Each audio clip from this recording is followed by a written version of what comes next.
Hey guys, and welcome back to another video. In today's video we're going to be looking at 10 tips and tricks for building in Rust.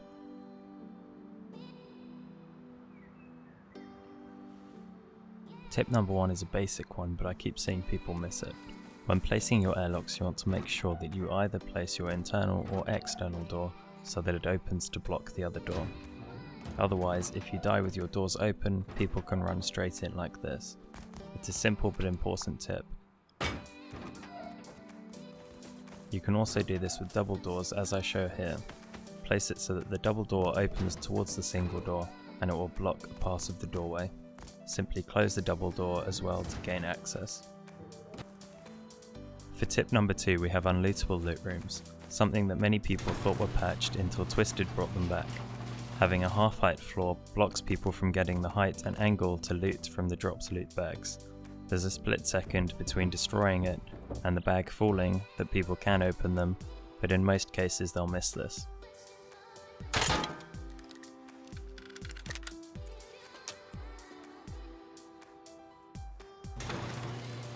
For number 3, with any bases that have windows on the front or honeycomb next to an airlock, you can simply knock out this wall and add a door frame. Stick 2 sheet metal double doors in here, open inwards, and this will block a single door and increase the raid cost. As you can see, people can't get through here unless they blow those doors as well.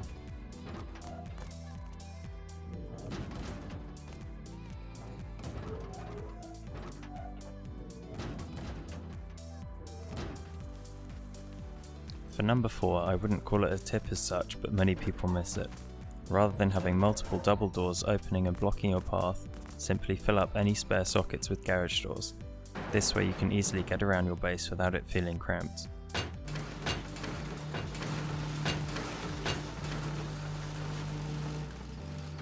Number 5 is a method that I use a lot in my builds, especially lately. It's a stability bunker, but not as you know it. Placing a raised foundation like this allows the build socket on this foundation. Therefore you can place a twig floor and then place a roof on top and upgrade, creating an easily removable bunker base.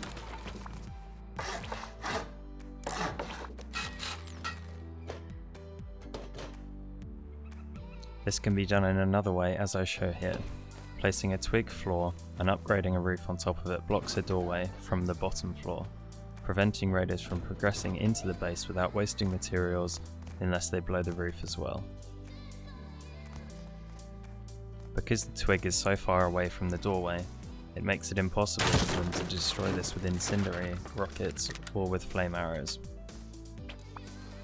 For number 6, we're looking at shotgun traps and placement. Everyone loves shotgun traps, but I constantly see them placed in locations that are easy to shoot out and therefore don't work. You need to place them so that raiders cannot see them from any angle. This makes them unraidable and undrainable and slows down or completely stops raids at times.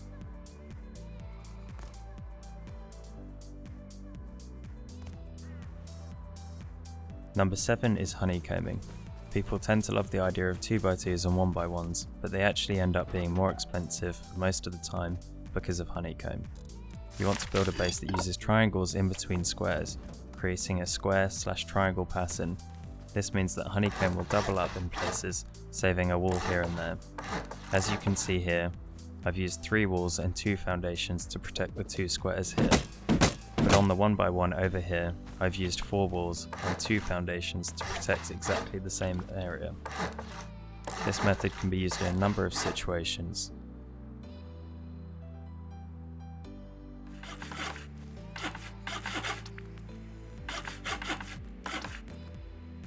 For example here, I have a triangle which when you look at from the top is actually honeycombing 2 walls but with only 1 foundation and 1 wall.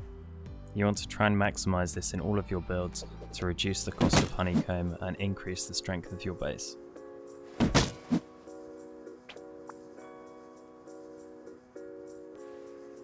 Number 8 is loot spacing. Many people place loot rooms next to each other, meaning that any splash damage explosives can raid 2 loot rooms for the cost of 1, as you can see here with the rockets.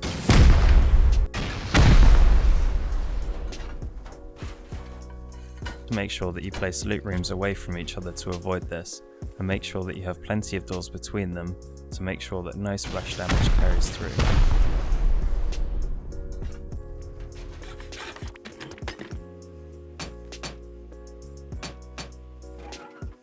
Using space effectively is important in bases, so for number 9 we look at this. You want to make sure that you make the most out of your space. In here we have 2 furnaces, a tall cupboard, workbench, 2 large boxes, 2 small boxes and a campfire, all in the space of a 1x1. Condensing all of your loot boxes, furnaces, etc. all into a smaller space means you save resources on the size of your base. And in here, for example, we have a TC as well as 5 large boxes, all in the space of a 1x1.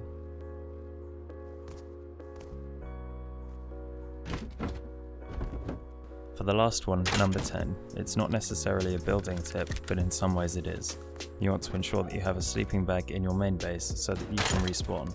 Make sure to name this. When you die, you'll have a 300-second timer on this, so you also want to build a small 1x1 base nearby. Unimportant if it's raided, but it houses another bag in case your main base bag is on a timer. If you don't want to waste resources on another base, simply place it in a bush somewhere outside.